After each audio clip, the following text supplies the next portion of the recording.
বিসমিল্লাহ। তো আজকে আমরা বলবো হচ্ছে থার্মোডাইনামিক্স। থার্মোডাইনামিক্স থার্মোডাইনামিক্স ফার্স্ট আমরা বলবো হচ্ছে থার্মাল ইকুইলিব্রিয়াম।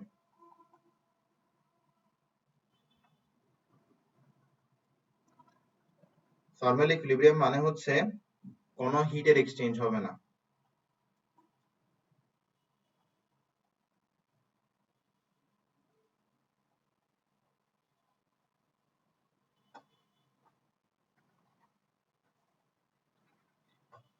হিটের এক্সচেঞ্জ কখন হয় না? যখন টেম্পারেচার সেম থাকে।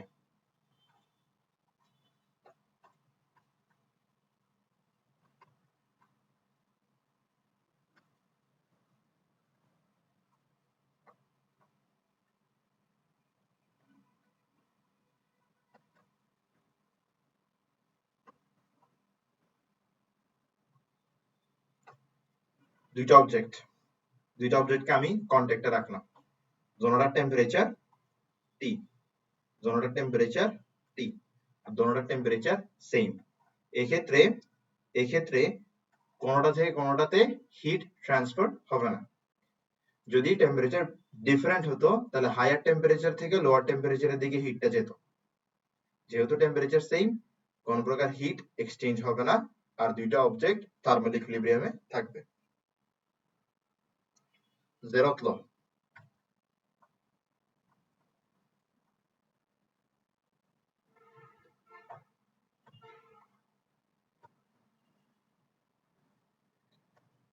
এটা একটা অবজেক্ট, এটা আরেকটা অবজেক্ট।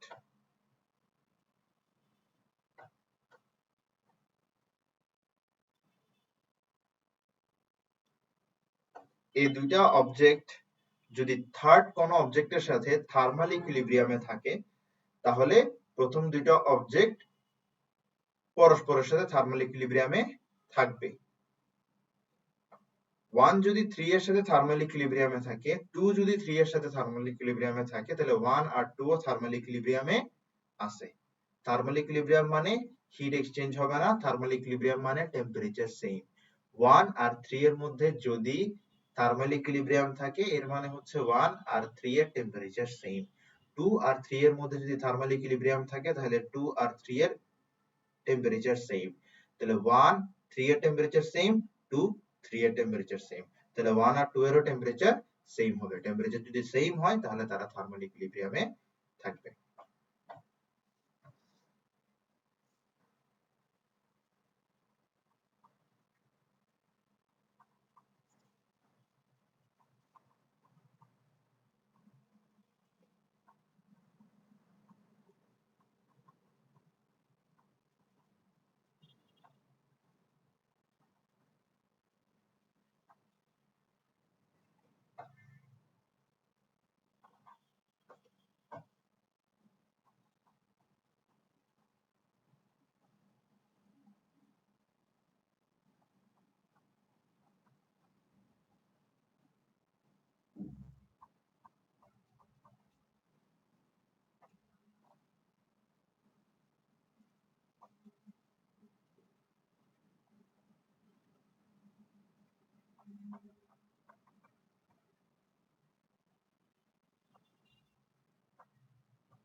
Zeroth law আমরা বলছি when two objects are at thermal equilibrium with one common third object, then those two objects are at thermal equilibrium with each other.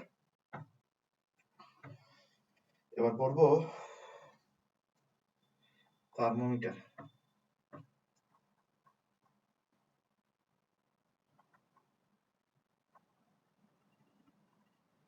দুইটা বিষয় পড়ব, একটা হচ্ছে থার্মোমেট্রিক, সাবস্টেন্স,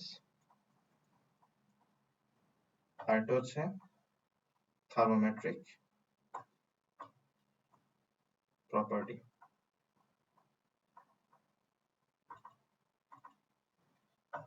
থার্মোমেট্রিক সাবস্টেন্স হচ্ছে হিট দিলে যে সাবস্টেন্সের প্রপার্টি চেঞ্জ হয়, আর থার্মোমেট্রিক প্রপার্টি হচ্ছে হিট দিলে সাবস্টেন্সের যে প্রপার্টি চেঞ্জ হয়।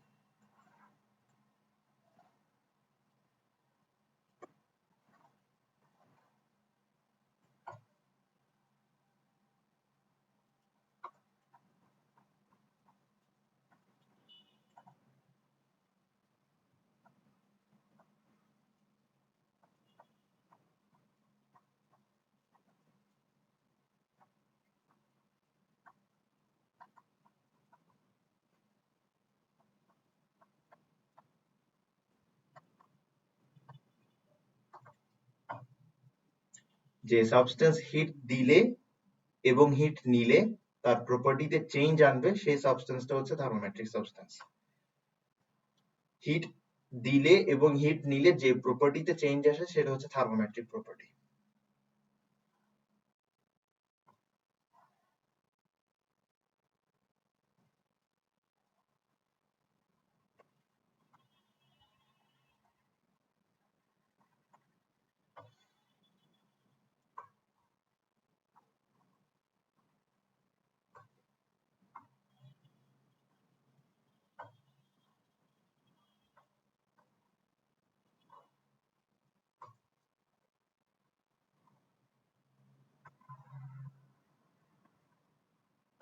ফর এক্সাম্পল মার্কারি, মার্কারিকে যদি আমি হিট দিই তাহলে মার্কারির যে ভলিউম আছে ভলিউমটা বেড়ে যাবে, এক্সপ্যান্ড করবে মার্কারি।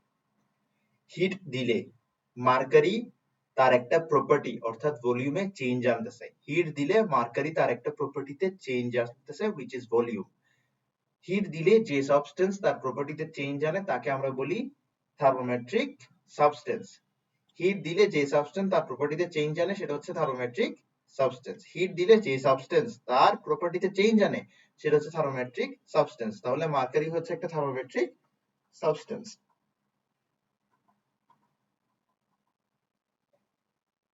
থার্মোমেট্রিক প্রপার্টি, হিট দিলে বা হিট নিলে যে প্রপার্টিটা চেঞ্জ হয়। হিট দিলে মার্কারি এক্সপ্যান্ড হয়, হিট নিলে মার্কারি কন্ট্রাক্ট হয়, অর্থাৎ মার্কারির ভলিউম। এটা হচ্ছে মার্কারির প্রপার্টি। এই প্রপার্টিটা চেঞ্জ হয় হিট দেওয়ার সময়, হিট নেয়ার সময়। তাই বলে এই প্রপার্টিটাকে আমরা বলবো থার্মোমেট্রিক প্রপার্টি। তো সহজ ভাষায় বলতে পারি ভলিউম অফ মার্কারি। অনেক জায়গায় এটাকে ভাবেও লিখে যে এক্সপ্যানশন অফ মার্কারি,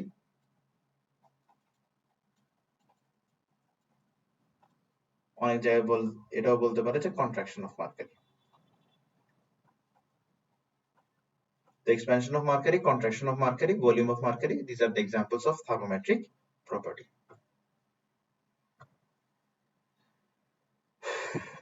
এবার আমরা থার্মোমিটারের বিভিন্ন মানে টেম্পারেচারের বিভিন্ন ইউনিটের মাঝখানকার সম্পর্কটা বের করব।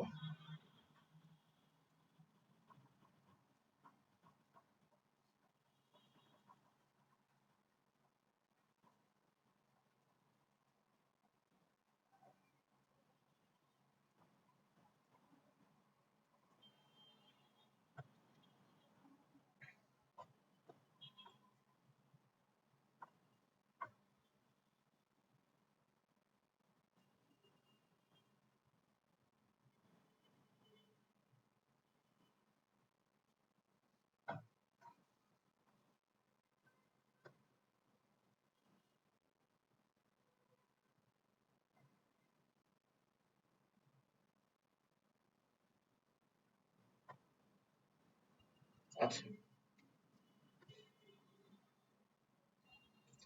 আমি সেম সাইজের তিনটা থার্মোমিটার নিলাম। এখানের মধ্যে আছে মার্কারি, এখানের মধ্যে আছে মার্কারি, এখানের মধ্যে কি থাকবে? মার্কারি। এখানের মধ্যে কি থাকবে? মার্কারি। এই তিনটা থার্মোমিটারকে আমরা একটা কমন অবজেক্টের সাথে কানেক্ট করব।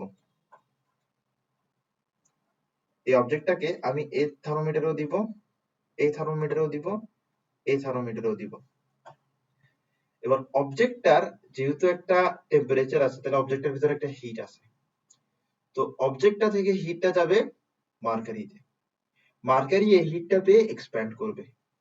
যেহেতু তিনটা থার্মোমিটারে সেম অবজেক্টকে যুক্ত করছি, তাহলে তিনটা থার্মোমিটারে সেম পরিমাণ হিট মার্কারিতে যাচ্ছে, আর মার্কারি সেম পরিমাণ এক্সপ্যানশন দেখাচ্ছে। এখানে ধরো মার্কারি এই পরিমাণ এক্সপ্যানশন দেখাইছে, ঠিক একই পরিমাণ এক্সপ্যানশন এখানেও দেখাবে, ঠিক একই পরিমাণ এক্সপ্যানশন এখানেও দেখাবে। তো এই যে এক্সপ্যানশন দেখাইছে, এই বরাবর একটা টেম্পারেচারের রিডিং আছে, সেটা হচ্ছে ধরো সি। এই বরাবর একটা টেম্পারেচার রিডিং আছে, সেটা ধরো হচ্ছে এফ। এ বরাবর একটা টেম্পারেচার রিডিং হচ্ছে, সেটা হচ্ছে ধরো কে। তো আমি এই যে থার্মোমিটারটা তৈরি করতেছি, এই থার্মোমিটারটা তৈরি করতেছি সেলসিয়াস স্কেলে। মানে এই থার্মোমিটারে আমি সেলসিয়াস ইউনিটে টেম্পারেচার পাবো, এই থার্মোমিটারে আমি ফারেনহাইট ইউনিটে টেম্পারেচার পাবো, এই থার্মোমিটারে আমি কেলভিন ইউনিটে টেম্পারেচার পাবো। আচ্ছা, তো থার্মোমিটারের দুইটা ফিক্সড পয়েন্ট থাকে।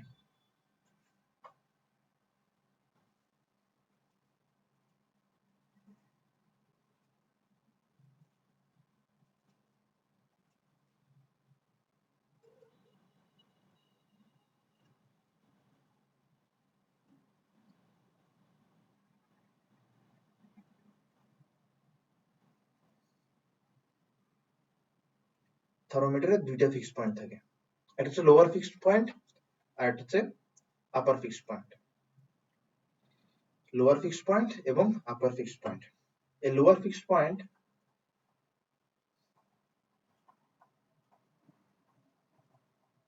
আর upper fixed point.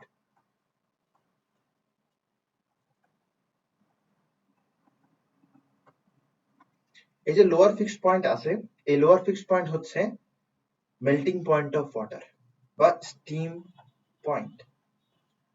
Sorry, steam point না, এটাকে বরফ বিন্দু বলে বাংলায়, তো সহজ ভাষায় আমরা বলতে পারি melting point of water. So what is melting point of water?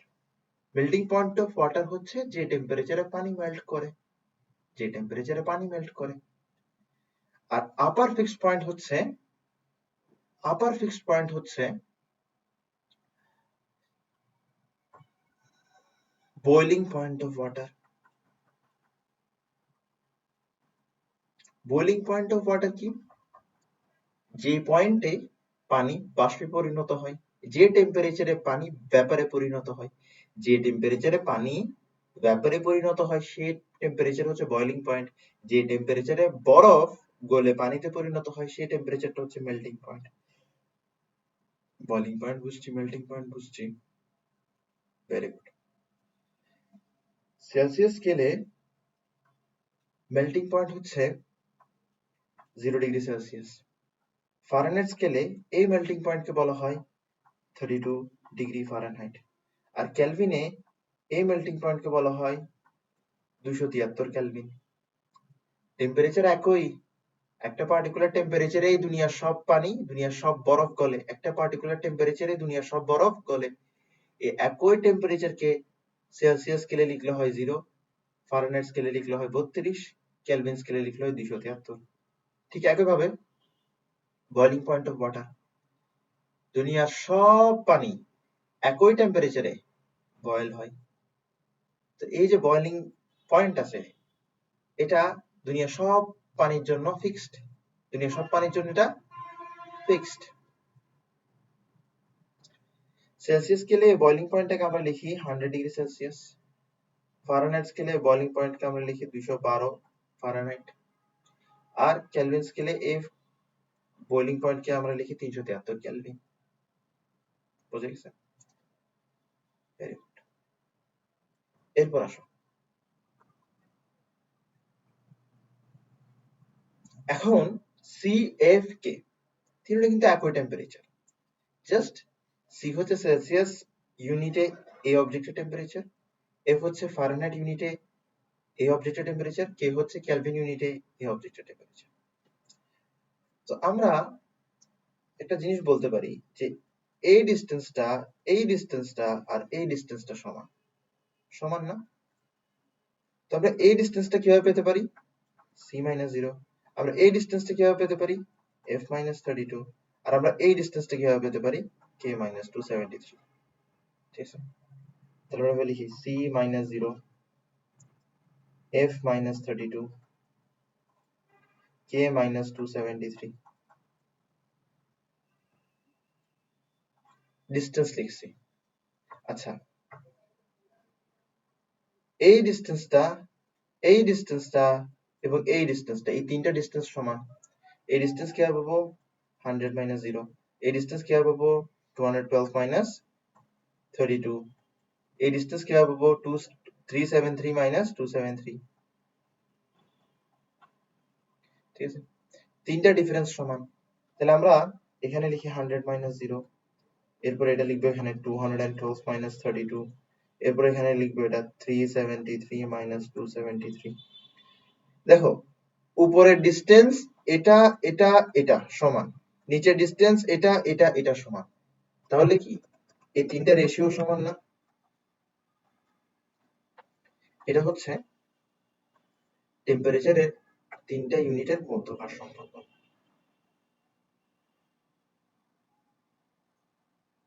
টেম্পারেচারের তিনটা ইউনিটের মধ্যকার সম্পর্ক। ক্লিয়ার? Very good. তো এটার অ্যাপ্লিকেশন আমরা দেখি।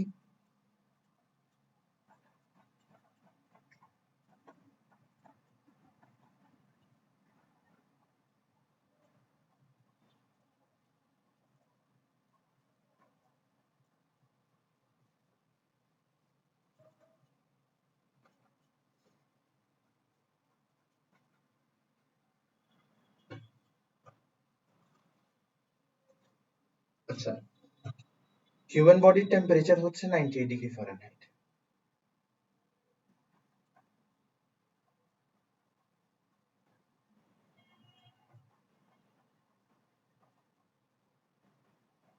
হিউম্যান বডির টেম্পারেচারটা 98 ডিগ্রি ফারেনহাইট। এবার এটাকে আমরা সেলসিয়াসে নিব, কেলভিনে নিব। কিভাবে নিতে পারি? এই সূত্র থেকে নিতে পারি। আচ্ছা, সূত্রটার কাহিনী তো এখনো শেষ হলো না।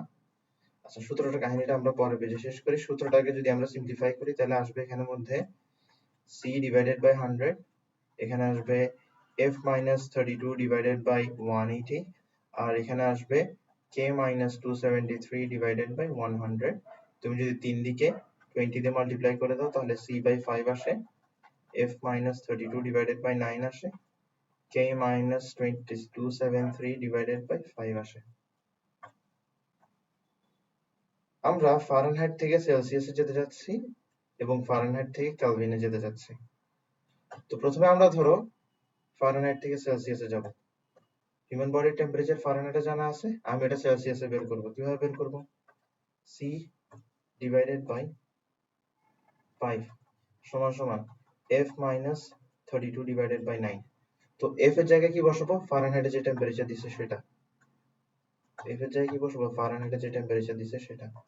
সেটা হচ্ছে 98 মাইনাস 32 ডিভাইডেড বাই 9, এটা ইনটু কত আসছে? 5।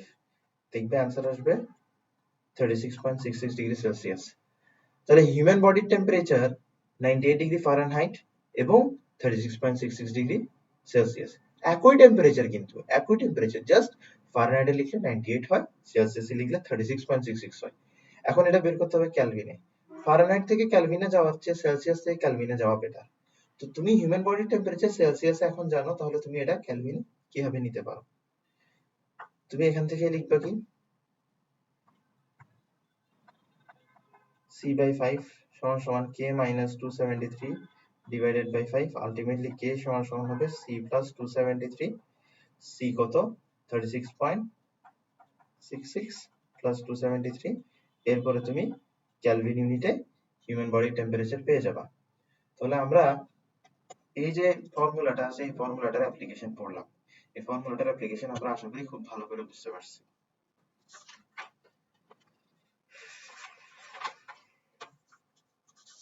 এখন আমরা করবো হচ্ছে ফার্স্ট ল অফ থার্মোডাইনামিক্স।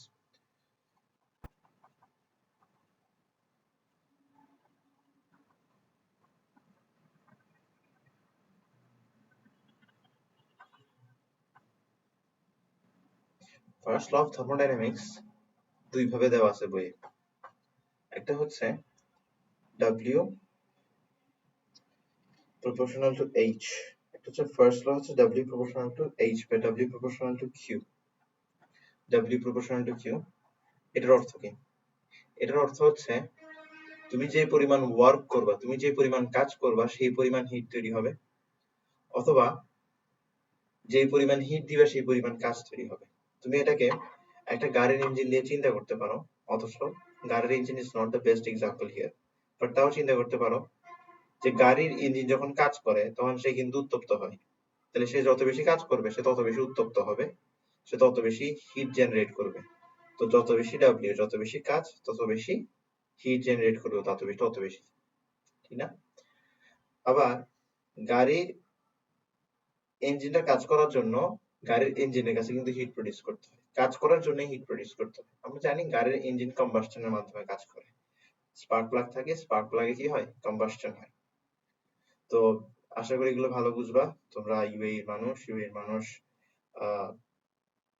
এগুলো নিয়ে একটু ভালো ফ্লিক হয়। আমি নিজেও এগুলো নিয়ে অনেক ইন্টারেস্টেড ছিলাম, হোয়াট এভার। তো যখন কি হয়, যখন গাড়ির ইঞ্জিনটা কাজ করে তখন কি হয়, তখন একটা পিস্টন এরকম নামে এন্ড উপরে উঠে, যখন সে উপরে উঠে তখন সে একটা স্পার্ক ফেস করে, দেন সে আবার নামে, আবার উপরে উঠে, একটা স্পার্ক ফেস করে, আবার নামে, আবার উপরে উঠে, একটা স্পার্ক ফেস করে। তো এখানে কি হচ্ছে, কম্বাসশন হচ্ছে, কম্বাসশন। তো এই কম্বাসশনটা যত হবে, এখানে যত বেশি হিট তৈরি হবে, ইঞ্জিন কিন্তু তত বেশি কাজ করতে পারবে। তার মানে work done is directly proportional to heat. তো তুমি যত বেশি ওয়ার্ক ডান হবে তত বেশি হিট প্রডিউস হবে, অথবা যত বেশি হিট দেওয়া হবে তত বেশি ওয়ার্ক ডান হবে, ঠিক আছে? তো এই যে স্টেটমেন্ট আছে এই লয়ের স্টেটমেন্টটা তুমি বই থেকে পড়ে নিবা।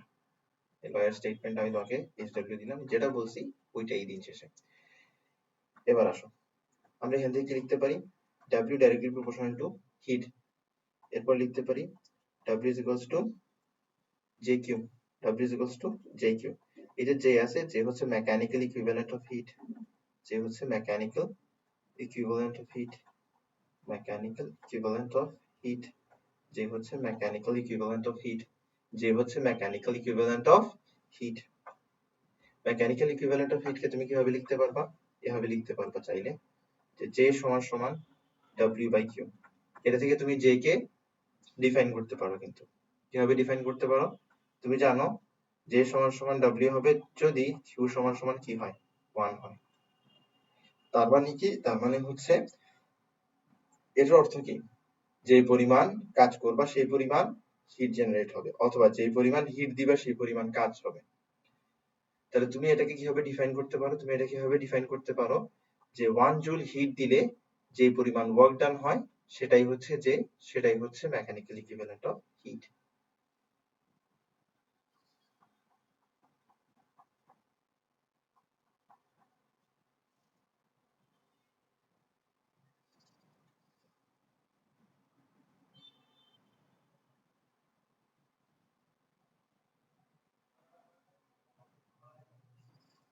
হুম, দাঁড়াও সব বলো। আচ্ছা,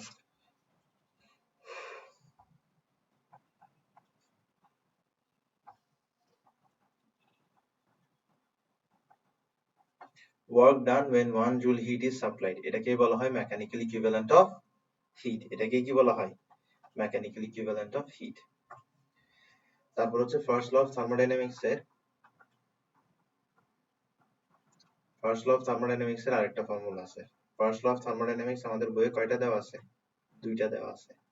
তার মধ্যে প্রথমটা আমরা পড়ে ফেলছি, দ্বিতীয়টা হচ্ছে তুমি কোন একটা সিস্টেমে যদি ডেল কিউ পরিমাণ হিট দাও, তাহলে সেই হিটের একটা অংশ ইন্টারনাল এনার্জিকে চেঞ্জ করবে আর একটা অংশ কাজ করবে, সেই হিটের একটা অংশ ইন্টারনাল এনার্জিকে চেঞ্জ করবে আর একটা অংশ কাজ করবে।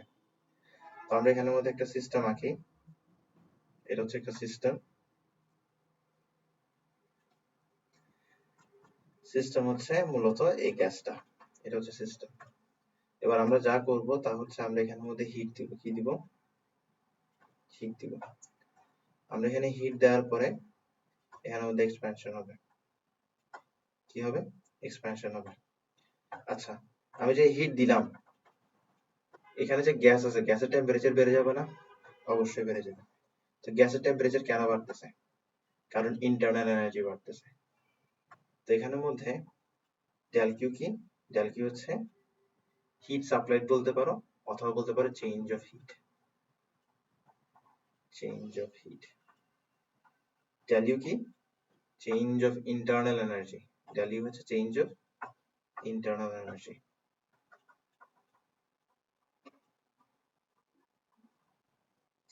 আর ডেল ডব্লিউ কি, ডেল ডব্লিউ হচ্ছে ওয়ার্ক ডান। ডেল ডব্লিউ কি, ডেল ডব্লিউ হচ্ছে ওয়ার্ক ডান। একটু বোঝার চেষ্টা করি। ডেল কিউ হচ্ছে change of heat, del U হচ্ছে চেঞ্জ অফ ইন্টারনাল এনার্জি, আর ডেল ডব্লিউ হচ্ছে ওয়ার্ক ডান। তো তুমি যদি কোনো একটা সিস্টেমের মধ্যে হিট দাও, তাহলে সেই হিটের একটা অংশ, তুমি যদি কোনো একটা সিস্টেমে হিট দাও, অর্থাৎ ডেল কিউ পরিমাণ হিট দাও, তুমি যদি কোনো একটা সিস্টেমে ডেল কিউ পরিমাণ হিট দাও, সেই ডেল কিউর একটা নির্দিষ্ট অংশ টেম্পারেচারকে ইনক্রিজ করবে, আর বাদ বাকি অংশ কাজ করবে। তো নির্দিষ্ট অংশ যে টেম্পারেচারকে ইনক্রিজ করবে, টেম্পারেচার ইনক্রিজ কখন হবে? যখন ইন্টারনাল এনার্জি ইনক্রিজ হবে। তাহলে তুমি যদি কোনো একটা সিস্টেমে হিট দাও, তার একটা নির্দিষ্ট অংশ ইন্টারনাল এনার্জিকে ইনক্রিজ করবে, যেটার মাধ্যমে টেম্পারেচার ইনক্রিজ হবে, এবং বাদ বাকি অংশ কাজ করবে, বাদ বাকি অংশ কাজ করবে। এখন তুমি বলতে পারো, স্যার এখানে কাজটা কোথায়, এখানে কাজটা কোথায়? দেখো, এই যে সিস্টেম আছে, সিস্টেম কি গ্যাস না? গ্যাসগুলো কি করতেছে? যখন গ্যাসগুলো হিট পাচ্ছে, এনার্জি পাচ্ছে, তখন গ্যাসগুলো আগের তুলনায় বেশি ছোটাছুটি করতেছে। দেখো, এনার্জি পেলে কিন্তু ছোটাছুটিই করে মানুষ। ফর এক্সাম্পল, তুমি সকালবেলা ঘুম থেকে উঠছো, তোমার গায়ে অনেক এনার্জি, তুমি যাবা ফুটবল খেলতে, তুমি যাবা ক্রিকেট খেলতে, তুমি যাবা ডিফারেন্সিয়েশন ইন্টিগ্রেশনের মতন টাফ টাফ জিনিস পড়তে কলেজে, ঠিক না? রাতের বেলা তোমার আর এনার্জি নেই, রাতের বেলা তুমি কি করবা? ঘুমাই পড়বা। তো যখন এনার্জি থাকে তখন কি করে? ছোটাছুটি করে। তো যখন হিট দিবা, তখন সিস্টেমের গ্যাস মলিকুল গুলো ছোটাছুটি করবে, যখন তারা ছোটাছুটি করবে তখন তারা কিন্তু আগের তুলনায় পিস্টনের গায়ে বেশি চাপ দিবে। আগের তুলনায় পিস্টনের গায়ে যদি বেশি ধাক্কা দেয়, তাহলে পিস্টন উপরের দিকে উঠে যাবে। তো এই যে গ্যাস মলিকুল গুলো পিস্টনটাকে উপরের দিকে তুলতেছে, এটা কি ওয়ার্ক ডান না? অবশ্যই ওয়ার্ক ডান। তাহলে তুমি যদি এটা নির্দিষ্ট, তুমি যদি ডেল কিউ পরিমাণ হিট দাও, তার ডেল ইউ পরিমাণ অংশ ইন্টারনাল এনার্জি চেঞ্জ করবে, আর তার বাদ বাকি অংশ কাজ করবে। এটা হচ্ছে ফার্স্ট ল অফ থার্মোডাইনামিক্স এর আরেকটা ডেফিনেশন।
তাহলে আমরা আশা করি ফার্স্ট ল অফ থার্মোডাইনামিক্স বুঝছি।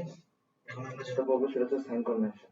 সাইন কনভেনশন করার আগে আমরা দুইটা কেস করবো, দুইটা কেস করবো। একটা হচ্ছে হিট দিলে কি হয়, আর একটা হচ্ছে হিট নিলে কি হয়।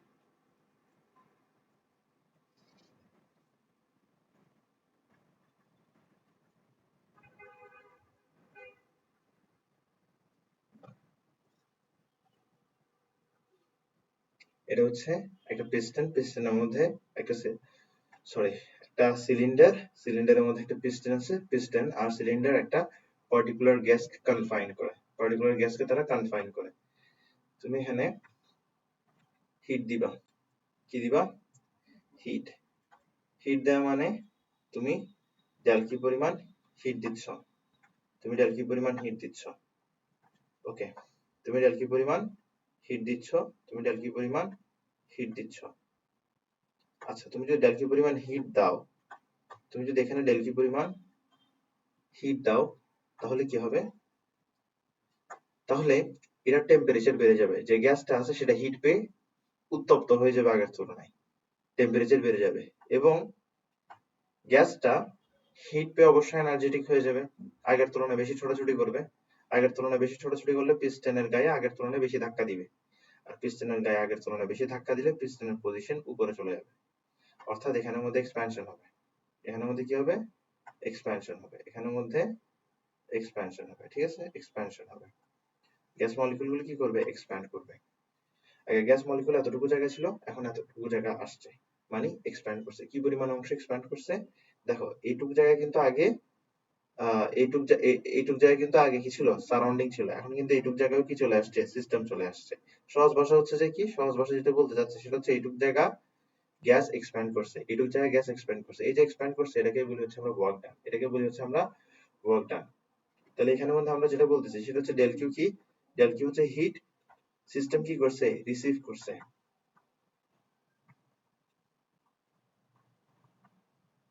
আচ্ছা, একটা বিষয় বলি, হোয়াট ইজ সিস্টেম? সিস্টেম হচ্ছে আমাদের এই যে ফিজিক্যাল ওয়ার্ল্ড আছে, এই ফিজিক্যাল ওয়ার্ল্ডের যে অংশটা আমরা অবজার্ভ করতেছি কোন একটা থার্মোডাইনামিক প্রসেসে, সেটাকে বলবো সিস্টেম, ঠিক আছে?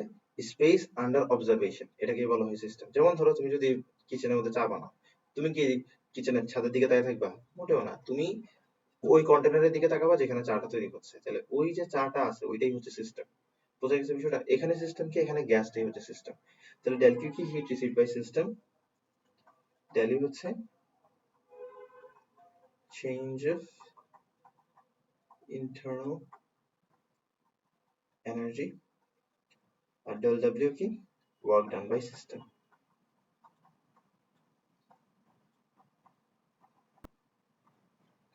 বোঝা গেছে? Very good. এখানে সিস্টেম কি করতেছে? এক্সপ্যান্ড করতেছে, তাহলে এটাকে আমরা কি বলতে পারি? Expansion work done. তাহলে হিট রিসিভ করলে, হিট যদি সিস্টেম রিসিভ করে তাহলে টেম্পারেচার ইনক্রিজ হবে, টেম্পারেচার ইনক্রিজ হওয়া মানে হচ্ছে ইন্টারনাল এনার্জি ইনক্রিজ হওয়া এবং এক্সপ্যানশন ওয়ার্ক ডান হবে। এটা হচ্ছে কেস 1। এবার আমরা কেস 2 তে যাই। কেস 2 কি? সিস্টেম যদি হিট এমিট করে, সিস্টেম যদি হিট এমিট করে তাহলে সিস্টেমের টেম্পারেচার ফল করবে, টেম্পারেচার ফল করবে আর সিস্টেম এক্সপ্যানশন কাজ না করে কন্ট্রাকশন কাজ করবে।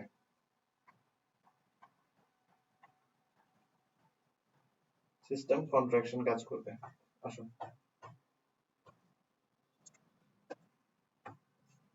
ওকে, এখন যদি সিস্টেম কি করে? হিট এমিট করে। সিস্টেম হিট যদি এমিট করে তাহলে একটা জিনিস বোঝার চেষ্টা করো, সিস্টেম যখন হিট এমিট করতেছে তাহলে কিন্তু সিস্টেম থেকে এনার্জি চলে যাচ্ছে, তার মানে মলিকুলগুলোর এনার্জি চলে যাচ্ছে। গ্যাস মলিকুলগুলোর যদি এনার্জি চলে যায় তাহলে তারা আগে পিস্টনকে যে পরিমাণ ধাক্কা দিত এখন পিস্টনকে সেই পরিমাণ ধাক্কা দিবে না। তো পিস্টনকে যদি আগের পরিমাণ ধাক্কা দিতে না পারে তাহলে পিস্টনটা নিচের দিকে নেমে যাবে না? পিস্টনটা নিচের দিকে নেমে যাবে, পিস্টন নিচের দিকে নেমে যাবে। তাহলে এই ক্ষেত্রে পিস্টন নিচের দিকে নেমে যাচ্ছে। তো এই যে পিস্টন নিচের দিকে নেমে যাচ্ছে, এখানে কি কন্ট্রাকশন হচ্ছে না?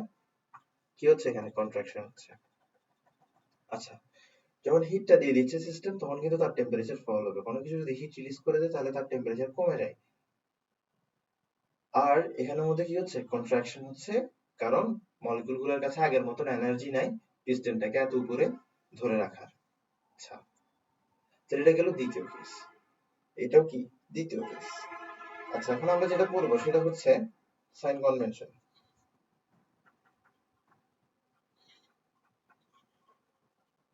Sign convention.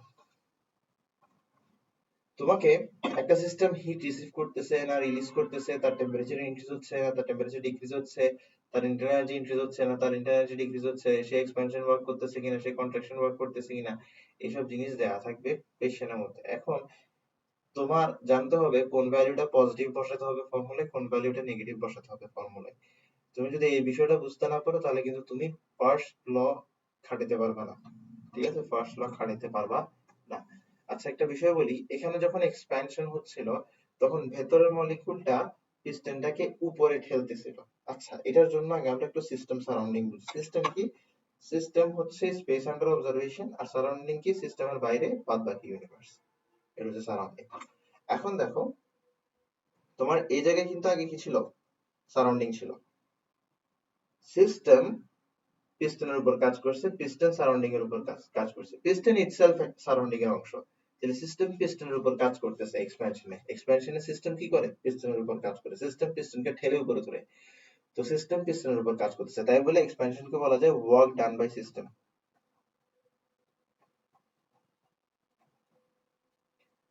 আর দেখো কন্ট্রাকশন, তোমার এই জায়গায় আগে সিস্টেম ছিল কিন্তু এখন এই জায়গায় কে চলে আসছে? পিস্টন চলে আসছে। কিভাবে? পিস্টন সিস্টেমকে কন্ট্রাক্ট করছে। তাহলে পিস্টন সিস্টেমের উপর কাজ করতেছে, যদি পিস্টন সিস্টেমের উপর কাজ করে আর পিস্টন যদি সারাউন্ডিং এর অংশ হয় তাহলে কন্ট্রাকশন ওয়ার্ককে আমরা বলতে পারবো ওয়ার্ক ডান বাই সারাউন্ডিং।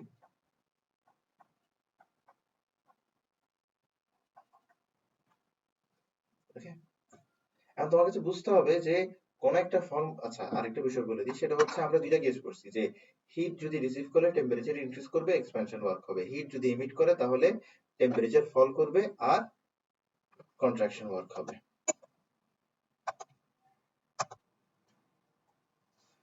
তোমাকে আমি দুইটা কেস পড়াইছিলাম, একটা কেস হচ্ছে হিট যদি সিস্টেমকে দেওয়া হয় বা সিস্টেম যদি হিট রিসিভ করে তাহলে টেম্পারেচার বাড়বে মানে ইন্টারনাল এনার্জি বাড়বে আর এক্সপ্যানশন ওয়ার্ক হবে। এখন সেকেন্ড কেস হচ্ছে সিস্টেম যদি হিট এমিট করে তাহলে টেম্পারেচার কমবে অর্থাৎ ইন্টারনাল এনার্জি কমবে এবং কন্ট্রাকশন ওয়ার্ক হবে। এখন এই দুইটার বাইরে যে কিছু করতে পারবে না এমনটাও না। এমনও হইতে পারে যে তুমি সিস্টেমকে হিট দিতেছো, স্টিল হিট সিস্টেমের টেম্পারেচার কমতেছে, এমন হইতে পারে। তো প্রশ্ন দেখে তোমার কাছে বুঝতে হবে যে তুমি হিটের ভ্যালু যেটা দেওয়া থাকবে প্রশ্নে, ওটা তুমি পজিটিভ বসাবা নাকি নেগেটিভ বসাবা। তুমি প্রশ্ন দেখে বুঝতে হবে যে ইন্টারনাল এনার্জি চেঞ্জ যেটা প্রশ্নে দেওয়া আছে এটা তুমি পজিটিভ বসাবা নাকি নেগেটিভ বসাবা।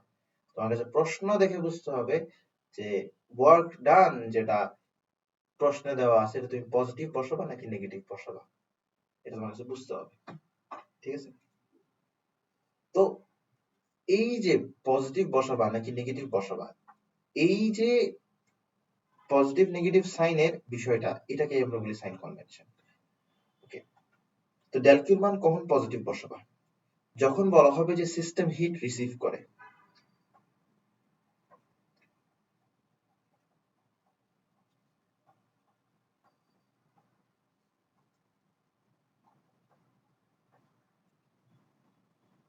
আবার সিস্টেম হিট রিসিভ করতেছে, এটা তো একটা।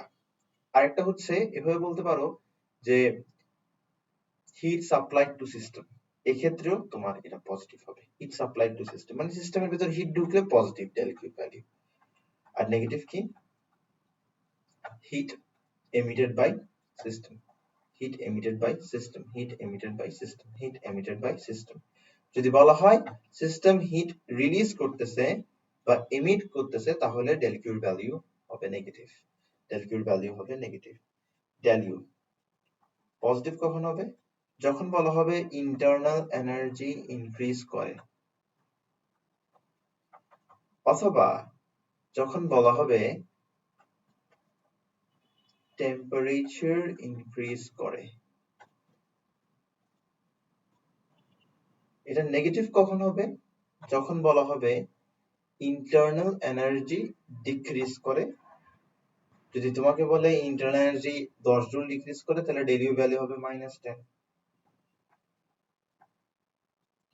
আর টেম্পারেচার ডিক্রিজ করলেও আমরা বুঝবো যে ইন্টারনাল এনার্জির ভ্যালুটা আমাদের কাছে নেগেটিভ বসাতে হবে, ঠিক আছে?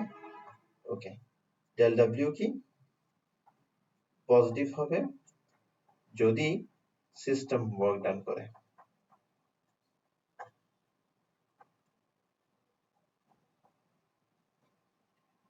মানে যদি এক্সপ্যানশন ওয়ার্ক হয় তাহলে ডেল ডব্লিউ হবে পজিটিভ, ডেল ডব্লিউ হবে নেগেটিভ যদি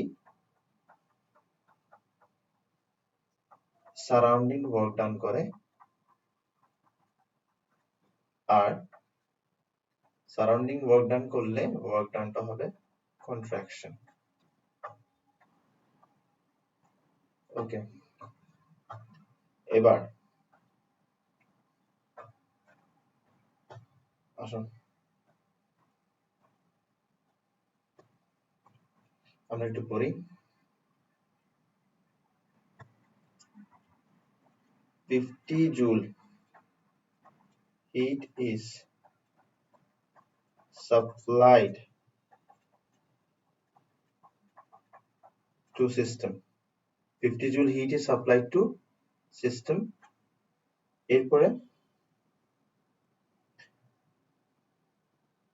এরপরে ধরো বললাম যে 30 joule work is done on system, তাহলে সিস্টেমের উপর কাজ হচ্ছে, কে কাজ করতেছে?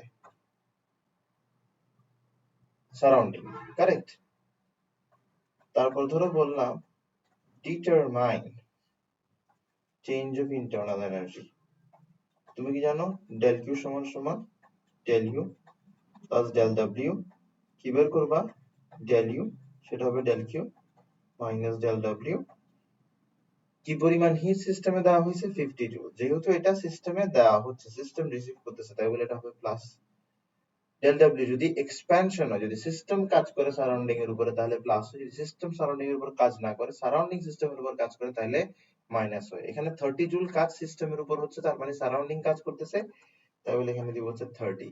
তাহলে আলটিমেটলি ইন্টারনাল এনার্জি চেঞ্জ হচ্ছে 80 জুল, ইন্টারনাল এনার্জি চেঞ্জ হচ্ছে কি 80 জুল। আবার ইন্টারনাল এনার্জি চেঞ্জ কি আসছে? পজিটিভ আসছে, তার মানে ইন্টারনাল এনার্জি বাড়তেছে বা টেম্পারেচার বাড়তেছে। থ্যাংক ইউ সো মাচ, আজকের ক্লাস এতটুকুই। আমি রেকর্ডিংটা দেখি এখন দিতে পারি কিনা, যদি দিতে পারি তাহলে এখনই আজকের ক্লাসের রেকর্ডিংটা আমি দিয়ে দিচ্ছি। থ্যাংক ইউ সো মাচ, আজকের ক্লাস এতটুকুই। ওয়ালাইকুম আসসালাম।